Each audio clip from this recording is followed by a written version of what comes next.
श्री कुंज बिहारी श्रीहरदास। अधिक मास के 8वें अध्याय द्रौपदी की कथा। सूत जी बोले, हे तपोधने, विष्णु और श्री कृष्ण का समस्त संवाद सुनकर नारद जी प्रसन्न हुए और पूछने लगे कि फिर आगे क्या हुआ। भक्तवत्सल श्री कृष्ण युधिष्ठिर और द्रौपदी को कृपा से देखते हुए अर्जुन से बोले, दुख में डूबे होने से तुमने तपोवन में आए पुरुषोत्तम का आदर किया है, यह मैं जानता हूँ, किंतु इस मास का महात्म भय से दुखित भीष्म और द्रोण भी नहीं जान पाए, और भय से द्वेष से तुमने भी नहीं जाना, तथा वेद व्यास जी से प्राप्त विद्या आराधना में लगे रहे। मनुष्यों को प्रारब्ध अनुसार सदा भासता है, अतः प्रारब्ध भोग अवश्य भोगना चाहिए। मनुष्य प्रारब्ध से ही दुख सुख भय आनंद को प्राप्त करता है, अतः भाग्य पर सदा भरोसा करके रहो। हे महाराज, अब आपके दुख का दूसरा कारण कहता हूँ। इतिहास सहित इस कथा को सुनो। यह द्रौपदी पूर्व जन्म में भाग्यशाली श्रेष्ठ मेधावी ब्राह्मण की एक अकेली पुत्री थी। यह बड़ी चतुर थी, नीति में भी निपुण थी।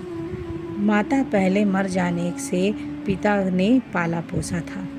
पड़ोसी सखियों का सुख देख पुत्र पौत्र की इच्छा करने लगी कि ऐसे मेरे भी सगुण भाग्य वाले भ्राता सुख देने वाले श्रेष्ठ पुत्र किस तरह उत्पन्न हुए।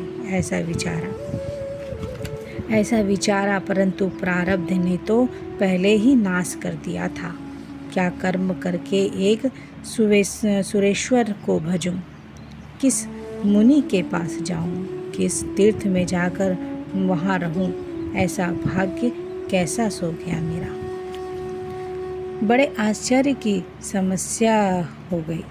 बड़े आश्चर्य की समस्या की है कि मेरे भाग्य से मेरे पंडित पिता ने भी मेरे को विवाह योग्य होने पर भी मेरे सरीखे जोड़ी के वर को मुझे नहीं सौंपा। इधर शोक मोह की तरंगे से पीड़ित हो वह मेधावी श्री ऋषिराज भी पृथ्वी पर भ्रमण करता था।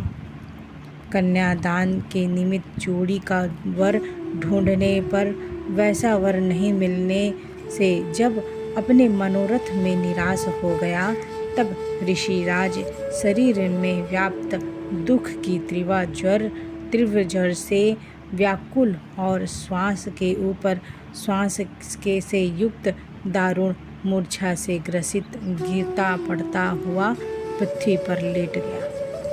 पुत्री का स्मरण किया।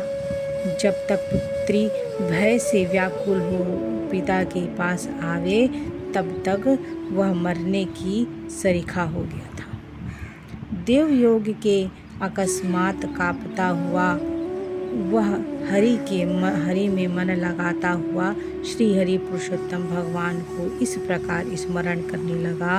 हे राजेश, हे राधा रमण, हे अति उग्र दावानल के समान मेरे समान पाप को हरने वाले, हे मुरारे, हे दामोदर, हे दीनानाथ, तुम्हारे लिए मेरा बारंबार नमस्कार है। मेरी संसार रूपी समुद्र से रक्षा करो। मुनि के ऐसे वचन सुनकर बहुत जल्दी भगवान के लोक से परिकर आ गया और मरे हुए मुनि को हाथ में लिए भगवान के चरण कमल में ला के रख दिया। इधर उसकी पुत्री पिता के प्राणों को निकलता देख हाय हाय कर रोने लगी और पिता के देह को गोदी में ले दुखित हो विलाप करने लगी। हाय पिता, हे कृपा सिंधु, हे कृपा सिंधु, पुत्री को आनंद देने वाले मेरे को किसकी गोदी में बैठा के विष्णुपुर को गए। बिन पिता मुझे कौन रखेगा। ना मेरे भाई है, ना कोई कुटुंब का, और ना मेरी कोई तपस्विनी माता भी नहीं है। कौन मेरे भोजन कपड़ों की चिंता करेगा। वेद ध्वनि से शून्य तुम्हारे आश्रम में अब मैं कैसे रहूँगी। बिन विवाह के मेरे आप कहाँ चले गए? बिन विवाह करे आप कहाँ चले गए? हे तात, हे तपते, हे तपोनिधे, चुप क्यों रह गए हो? उठो उठो, अब तो उठो, कुछ तो बोलो, तो अब तक सोए क्यों हो? ऐसा बारंबार विलाप करती हुई दुखित हो रोने लगी। वहाँ उस वन में रहने वाले ब्राह्मण उसका रोना सुन हाहाकार मचाते हुए वहाँ आ पहुँचे और पुत्री के गोद में मरे हुए मुनि को देख वन में रहने वाले अन्य सब मुनि भी रोने लगे। फिर पुत्री को गोद से मुर्दा को उठाकर शमशान में अंत्येष्टि के लिए गए। कन्या को समझाकर वे सब अपने अपने स्थान को चले गए। अब कन्या धैर्य धारण कर यथाशक्ति भजन करती हुई उस तपोवन में रहने लगी।